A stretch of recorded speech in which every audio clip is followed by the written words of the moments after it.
Today's lesson is called Ancient Cities, Seas of Sand.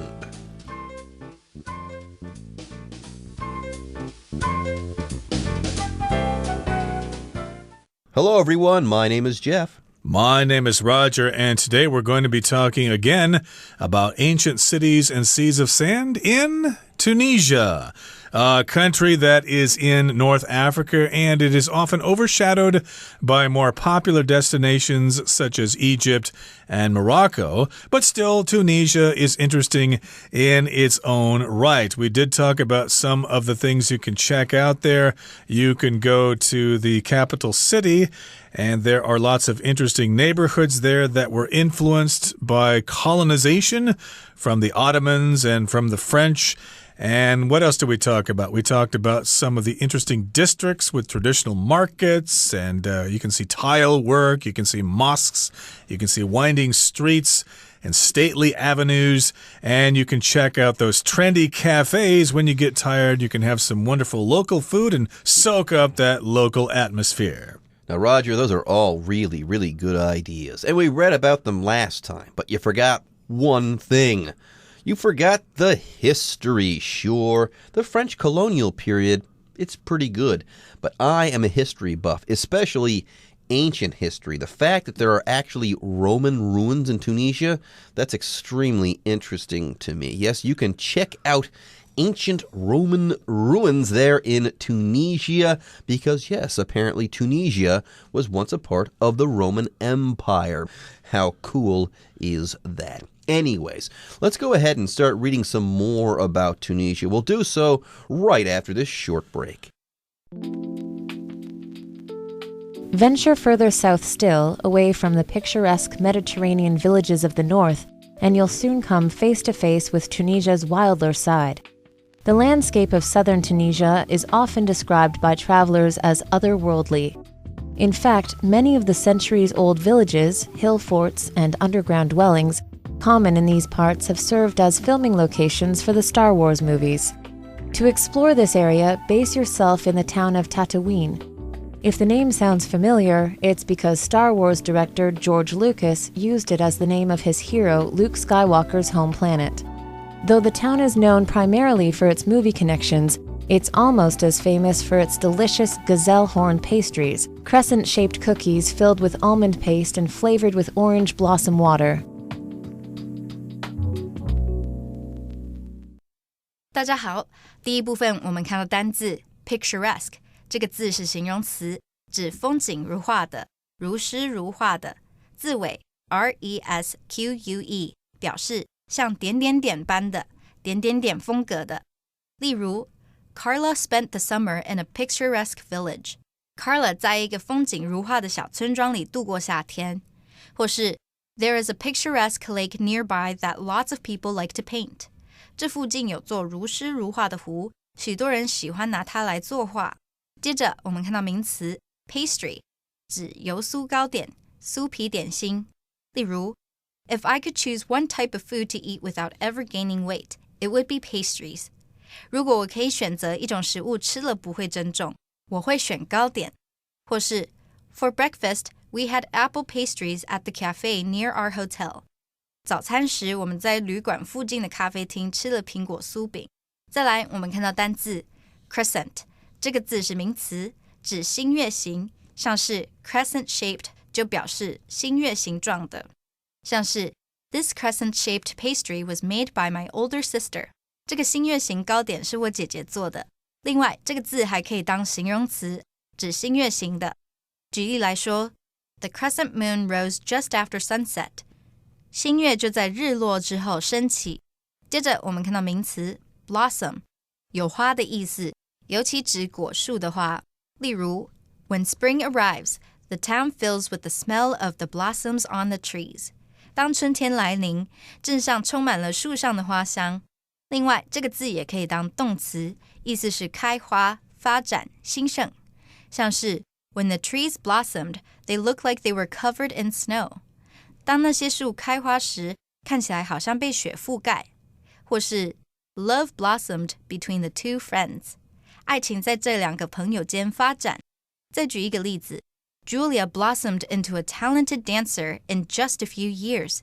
Julia 在几年内就进步变成一名才华洋溢的舞者。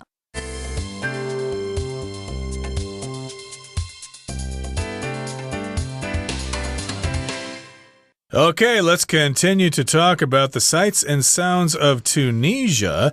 We started from the capital city of Tunis, which is easy to remember. Tunis, Tunisia.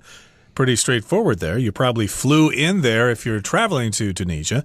Well, venture further south, still, away from the picturesque Mediterranean villages of the north, and you'll soon come face to face with Tunisia's wilder side. So venture here, as a verb, that just kind of means to go on an adventure or to go someplace that is maybe kind of difficult to get to. It's kind of wild. It's kind of far away from places that you are used to. So yeah, travel or venture further south. I guess you could also say farther south. It's the same thing here. And it's farther south still, even farther south than the capital city of Tunis there. You're going south farther into the desert, and it's away from the picturesque Mediterranean villages of the north. So, yes, of course, as you know, Tunisia is right next to the Mediterranean Sea. So you can expect to see lots of picturesque villages along the coast of the Mediterranean Sea. Picturesque means, hey, you could take really nice pictures of them. When I think of picturesque villages, I always think of those pictures of the towns in Italy that are next to the sea, or in Greece or places like that. They are picturesque, very scenic looking. Anyways, you leave the picturesque Mediterranean villages of the north, and then yes, you go south, and soon you're going to come face to face with Tunisia's wilder side. So maybe, okay, you're not going to be facing any danger, but things might just get a little wild. Anyways, here, if you come face to face with something, that means you encounter that thing, usually directly. Yep, face to face. Maybe you've got an enemy in the office, a person that you really hate, and you always avoid that person, and then the boss calls you into a meeting, and you need to talk to that person face to face. You're actually looking straight at each other, and the boss is asking you to resolve your problems so that there's no longer this conflict in the office. So yeah, face to face, looking right at that thing. You're going to be right in the face of the wilderness of Tunisia, the mountains, the deserts, and stuff like that, away from the cities and away from those trendy cafes. Now, the landscape of southern Tunisia is often described by travelers as otherworldly, which means as if it were on another planet. You've never been to a place like this before in your life, and you're going to be wondering, gee, am I still on planet Earth? I might actually be on the moon, or on Mars, or on Callisto, orbiting Jupiter. Yeah, in fact, the article continues, many of the centuries-old villages, hill forts, and underground dwellings common in these parts have served as filming locations for the Star Wars movies. So there you go. Star Wars. It's about something that took place in a galaxy far, far away a long, long time ago. So you're going to need to film in some places that don't look like planet Earth. You're going to need to film in some places that look otherworldly, like they might exist on another planet, and that's where this part of Tunisia comes in. Yep, you've got really old villages, and you've got forts there. A fort is like a military structure that has walls around it. We still have them nowadays, but the old forts, of course, had big, tall walls, and the soldiers and the army was inside, and of course they were difficult to attack. So yes, you've got these old hill forts and underground dwellings, which is basically a home or some kind of structure that is actually underground, I guess, to protect it from the desert and from those wild animals or whatever. So that's what a dwelling is, a place where someone lives or where they do work. Yeah, we've got dwellings here, homes, houses, a place where someone lives, and apparently they're underground. I imagine that's because of the wind. I know that in Lanyu, or Orchid Island here off the coast of Taiwan, they also have underground dwellings or homes, and that's because the island can be very, very windy during the winter and stuff like that, so it made sense to build your homes in such a way that you minimize confrontations with the wind, so to speak. Anyways, yes, We've got centuries-old villages, hill forts or fortresses, then underground dwellings, and apparently these things are common in this part of the world there in Tunisia, and because these places looked so otherworldly. So for that reason, because they're so otherworldly, they made really great filming locations for Star Wars movies, for the Star Wars movies. Now, to explore this area, base yourself in the town of Tatooine. Yeah, Tatooine. If you've watched any Star Wars movies, you've probably heard a word that sounds a whole lot like that. Yeah, and if the name sounds familiar, it's because Star Wars director George Lucas used it as the name of his hero Luke Skywalker's home planet.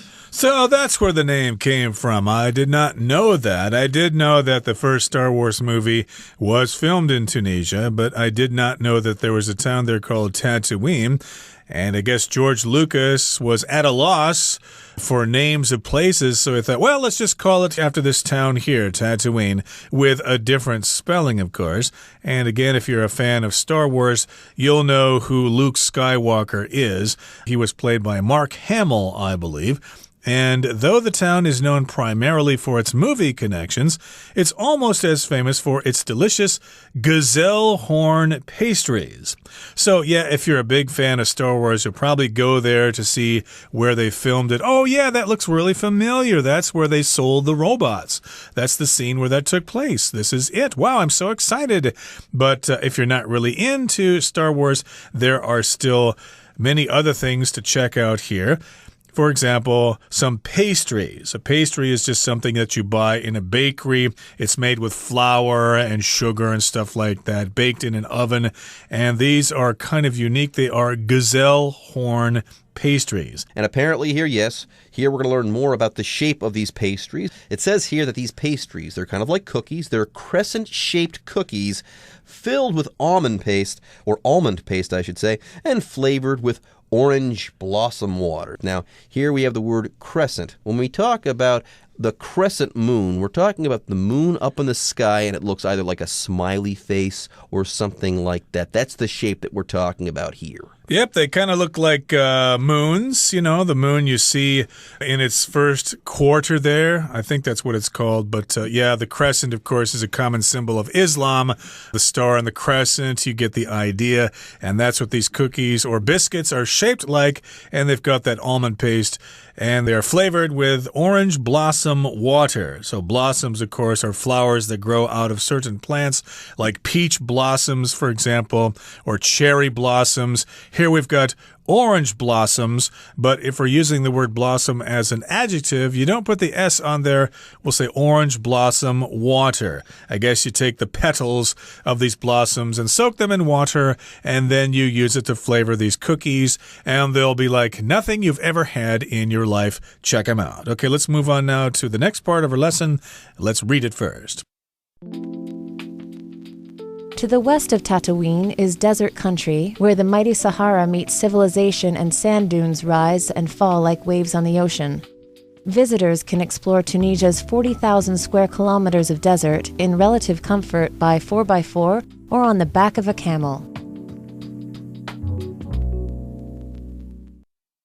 第二部分我们看到单字 dune 这个字是名词，指海边或沙漠附近的沙丘。例如 We came all the way here to see sand dunes in the desert. 我们大老远跑来这里为了欣赏沙漠里的沙丘。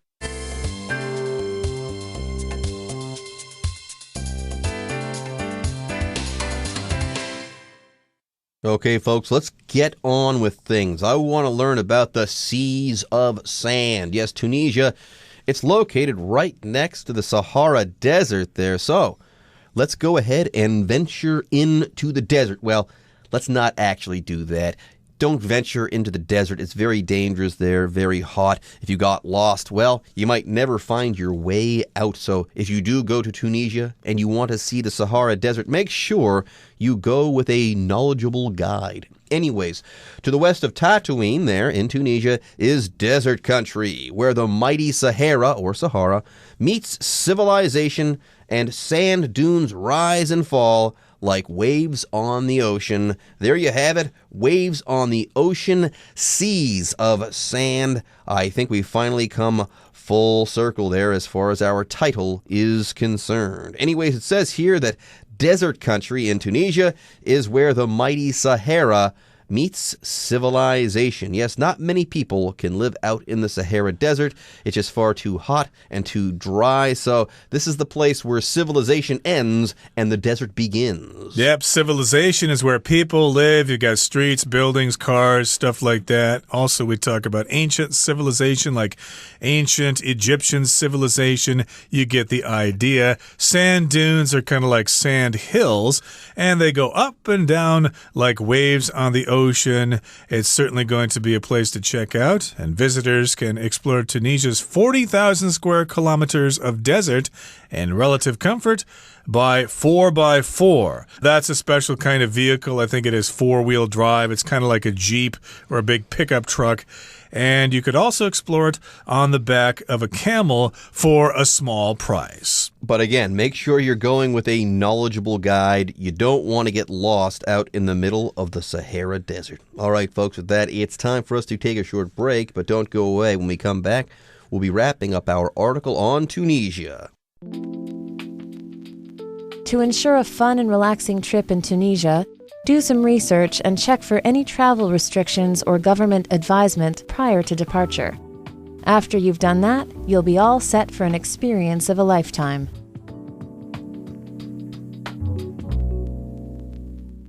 第三部分我们看到名词 advisement 指劝告、咨询。我们可以说 Thank you for your advisement. I'll pass it on to my family. 谢谢你的劝告，我会再传达给我的家人。另外补充一个相关片语 take something under advisement 表示周密考虑对深思熟虑。例如 Tina took her brother's words under advisement. Tina 仔细考虑了她哥哥说的一席话。最后我们看到单字 departure 这个字是名词，指出发、启程、离开。举例来说 It's always best to reconfirm flights before departure. 出发前最好再确认一次航班。或是 The flight's departure time has been changed from 8:35 to 9:10. 那班飞机离开的时间已从8点35分改到9点10分。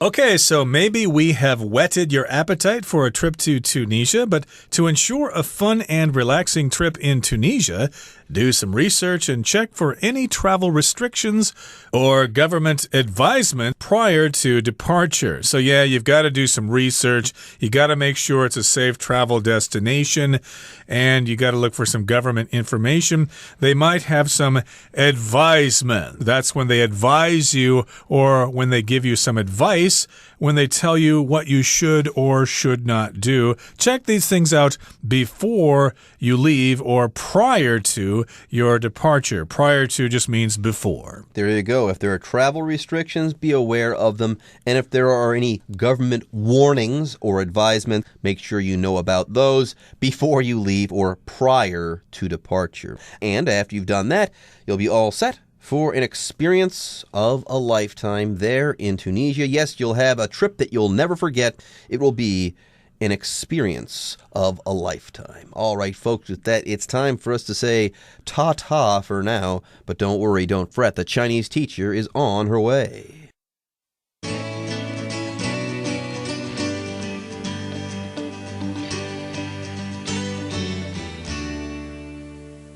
各位同学大家好，我是 Hanny。 我们来看今天的文法重点。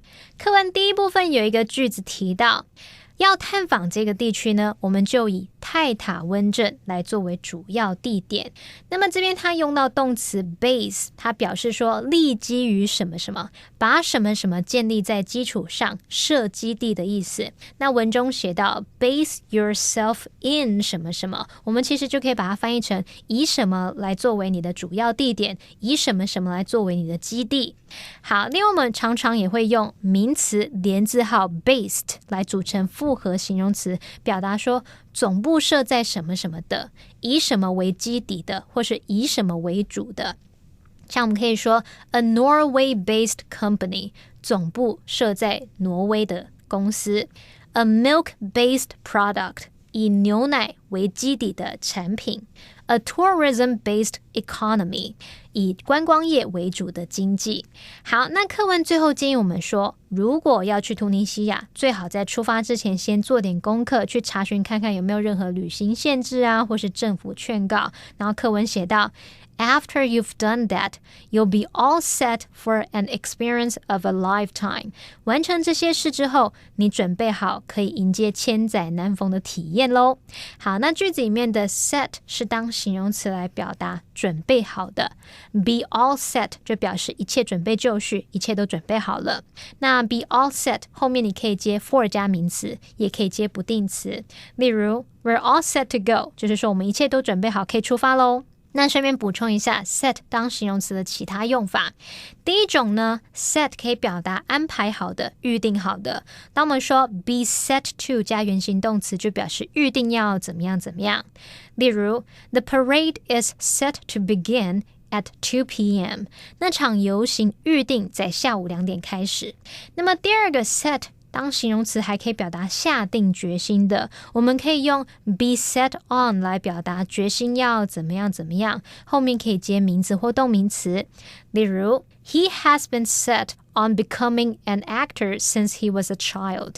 他从小就下定决心要成为一名演员。好，那相对的，如果你是用 be set against 则是表达说反对什么，拒绝什么。在 set 的前面还可以加上 dead 死亡的这个字。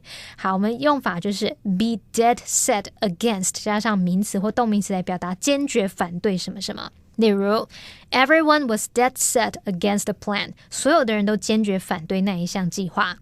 好，另外课文句子里面用到 lifetime 这个名词，它表示一辈子终生。当我们用名词加上 of a lifetime 就表示终身难得的某事物，千载难逢的某事物。像文中 an experience of a lifetime 就是指说一场千载难逢的体验。那么 the opportunity of a lifetime 就可以表达千载难逢的好机会。还有呢，我们也可以用 once in a lifetime 来表达一生一次的，像 this type of opportunity comes along once in a lifetime. 这样的机会一生只会出现一次。那如果你把 once in a lifetime 这4个字之间加上连字号，就可以得到复合形容词 a once in a lifetime opportunity 就可以表达一个毕生难得的机会。好，以上今天重点整理，我们回顾今天的单字吧。Venture. The knight in this story ventures into a magical forest filled with unusual creatures. Fort. You may want to visit the old fort in the historic part of town. Dwelling. The old building was sold and became a private dwelling. Pastry. Peter loves to bake and dreams of becoming a pastry chef. Blossom. Only in the springtime do the cherry blossoms bloom. Civilization. Ancient Egypt is an early civilization that is widely studied. Departure.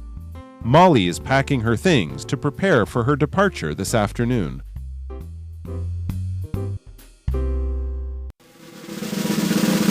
Discussion Starter starts now! Here's our discussion starter for today. Would you like to visit Tunisia if you had a chance? Why or why not? Oh, I would love to visit Tunisia. I would like to visit this country because of the Roman ruins. I'm a huge, huge fan of ancient history. I'm a big fan of the Roman Empire, so I think I would love to travel in Tunisia and to take in some of the culture, but I would go there for the Roman ruins. Sounds cool, but I'm not interested in traveling to Tunisia due to my allergy to sand. When I get close to sand, I start sweating, I start shaking, and I also don't like really hot weather. I would much rather go to Norway or Sweden or even Siberia. Okay, everyone.